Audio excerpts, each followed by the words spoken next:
Qush derazani sindirib chiqishini kutyapsizmi? Yoki bu ahmoq qushning o'ng tarafdagi oyna ochiqligini ko'rmayapti ekan deb o'ylayapsizmi?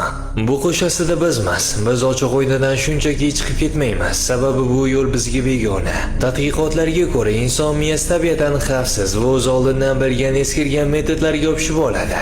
Yangi, oson va ochiq yo'llar esa unga doim notanish va xavfli tuyuladi. Ochiq oynadan chiqib ketishimiz uchun avvalo ochiq oynani ko'rishimiz kerak. Bizning ochiq oynamiz sizningcha nima? Bu o'rganish uslubimizni o'zgartirishda.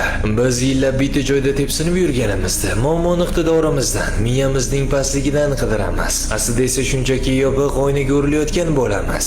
Scott Young o'zining ultra bilim kitobida aynan mana shu biz ko'ra olmayotgan ochiq oynani, ya'ni bo'limlarni bir necha barobar oson va tez o'rganishning real yo'llarini ko'rsatib beradi. Kitobga ko'ra siz oylar davomida qiynalib yuravermasdan ochiq oynadan osongina uchib chiqib ketishingiz uchun miyangizda mana shu 3 ta narsani o'zgartirishingiz kerak.